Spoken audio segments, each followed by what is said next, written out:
Today I want to speak about the two movements of energy within our system because I think it's important when we do work to cultivate our own system.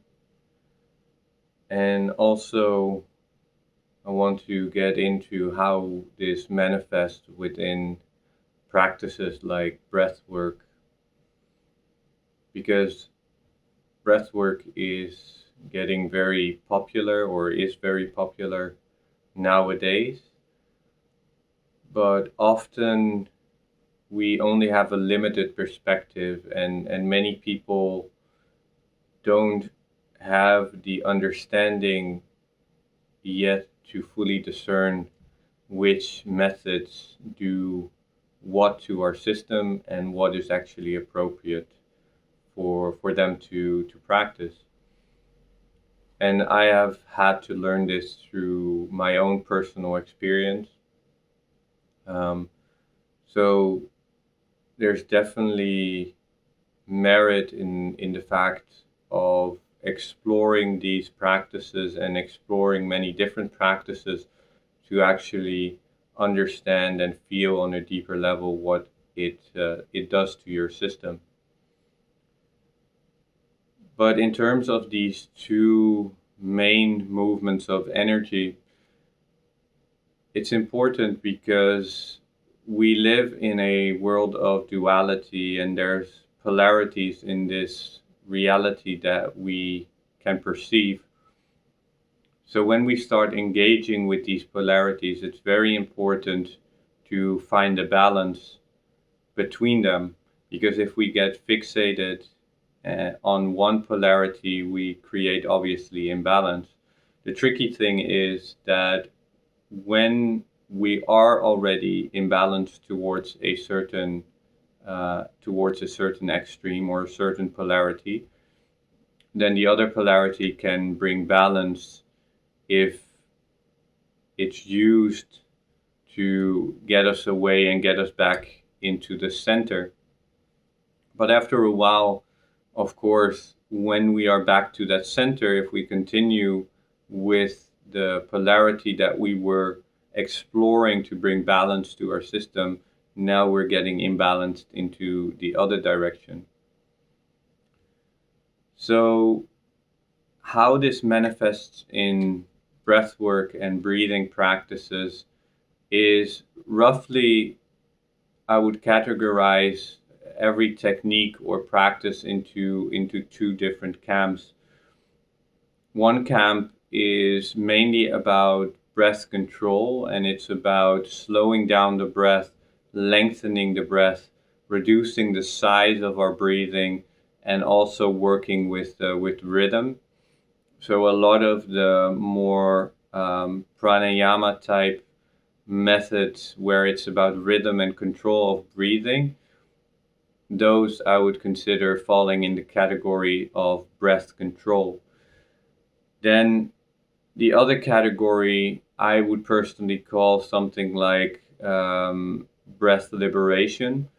So there it's not so much about control and technique. There can still be techniques involved, but it's mainly about mainly the hyperventilation type of practices that nowadays are being termed as transformational breathwork or the shamanic breathwork kind of practices where you um, basically intensify your breath, you speed up the breath, you're sometimes enlarging the size of your breathing, so you're taking in more volume of air. And that all helps to sort of liberate the breath and bring an expansion. So there's roughly these two categories, and one type of breathing technique will bring us more into the realm of breath control, where we're slowing down our system, where in a way we're contracting our energy system and making it more dense so that more energy goes into the physical dimension of our being.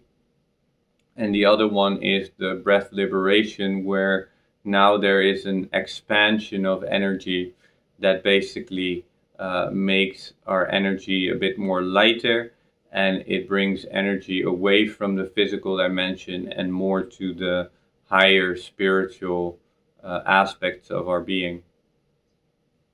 Now, when you look at that metaphysically, obviously you can see there that one of them, the contractive movement, where energy becomes more dense into the physical dimension, this is metaphysically the same energy movement as the movement from spirit into matter. So life force is moving into the physical dimension from the subtle realm to strengthen the physical plane and bring more vitality into the physical plane.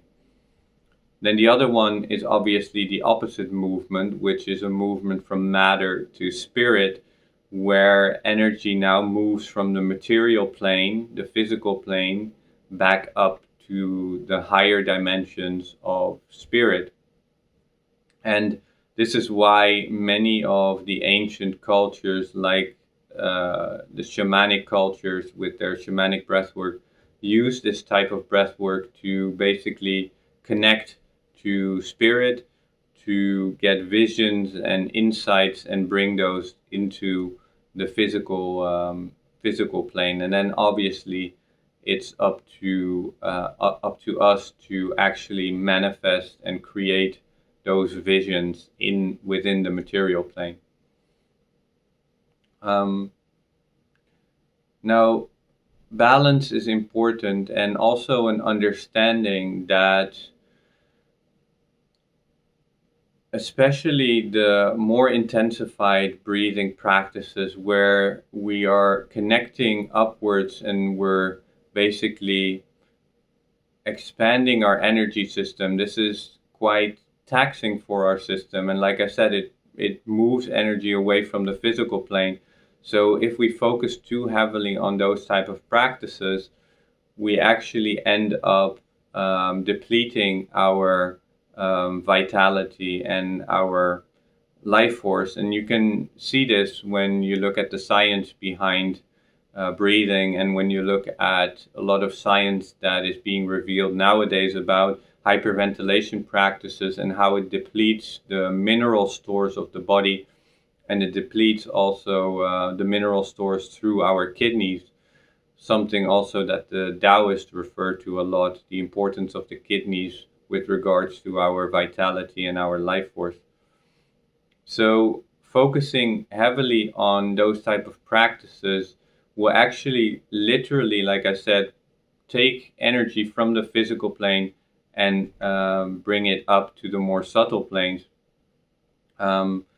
Like I said, it will dissolve the mineral stores of the actual bone. So the actual physicality starts to suffer because of this type of breathing. Now, most people nowadays generally breathe too much. So there's a type of chronic hyperventilation. So that definitely needs to be balanced and addressed when somebody works. And I think it's actually a problem with a lot of the methods that are being popularized nowadays, because a lot of it is so focused on this hyperventilation, the intensifying of the breathing. And a lot of it, in my opinion and my perspective, is because it has the ability to create quite a powerful experience. The debate is whether that is healthy or not. I think if it's done in moderation, it can be helpful because, like I said, it can sort of break things up and shake your whole system up, which is sometimes very beneficial. But a lot of methods nowadays are about intensifying the system. And we already live in a society, like I said, that is overstimulated, and it's reflected in most people's breathing with this chronic hyperventilation state that most people are in. So actually, I think a lot of people first need to slow down their system, slow down their breathing, focus more on breath control, which will help them to settle their nervous system so that after that they can explore these more intense and advanced breathing practices, which is also the way it used to be taught in, for instance, the yogic tradition, where it's first about learning to settle and ground your system. And from that grounded space, from that ground level, you can move upwards in a safe and sustainable way for your nervous system, particularly. So yeah, it's important to understand that mechanism and find balance and not lose yourself in the hype. Because one aspect also to keep in mind is that when you look at this movement of energy that I was explaining, either from spirit into matter or from matter back to spirit, this movement from matter back into spirit is also where a lot of people get stuck with patterns of escapism. This is also the realm of where eventually you have people that are addicted to drugs because they're constantly trying to distract themselves away from the physical sensations. They're trying to numb themselves from their emotions and their physical state and constantly be somewhere outside of the body. And a lot of these breathing methods and techniques that are being popularized nowadays, you hear these phrases as well. A popular one is getting high on your own supply. So there you can see it's the same mechanism. Also because these breathing methods release a lot of hormones within our system, and they give us sort of a numbing effect to the body, which obviously is very tempting if there's a lot of discomfort, whether that is physical or emotional within the system, to sort of numb that and not have to deal with that. So there is a place for it, but I would argue, and also from my own experience, I have sensed the difference of focusing heavily on these intense breathing practices and then starting to focus more on the slow breathing practices, the breath control. And yeah, up to that point, I was heavily invested in the intense breathing practices, thinking that it would give me more vitality, it would make me feel more alive. And it definitely brought some movement into my system, because that's definitely what these practices do. They move energy, they move emotions. So when there's a lot stuck, it can be definitely helpful. But over time, if you focus too much on them, you will start to deplete your system. It's interesting because when you look at the work, for instance, of someone called Walter Russell, and he relates this not to necessarily the human system or breathing practices, but he studied the nature of energy within the universe and how it operates and how it forms matter. And also a lot of his work goes into the periodic table of elements, where he basically also says that the elements, so also our physical body, are subject to these two forces, and these are the masculine and the feminine force. And he describes them within his book, The Universal One, as forces of integration and forces of disintegration. So in his framework, the forces of integration are the forces that basically bring energy together. They integrate energy and they make energy more dense, and they make also the physical matter more dense and more solid. And the forces of disintegration, which in his framework is the feminine force, that sort of makes the physical matter more subtle and lighter. And so if you would relate this, for instance, to water, the substance of water, then water is, when it becomes even more integrated, it becomes ice. When it becomes disintegrated, it goes back into water and then eventually into vapor, which makes it rise up to the sky before it gets cold enough that it starts solidifying again and coming down as water in the form of rain. So that is the cycle, and all of the elements and all matter goes through those cycles. So with that, if you understand that it's the forces of integration and disintegration, and in his framework, the forces of integration happen when things slow down and they become colder. So slowing down and coldness sort of brings everything together and integrates it and makes it more dense. And you can experience this yourself in your body when you feel cold. Everything wants to contract inwards to sort of preserve that heat, and it becomes more dense. Then the forces of disintegration is when heat starts building up, the molecules start vibrating more fast, and everything becomes lighter and starts raising upwards.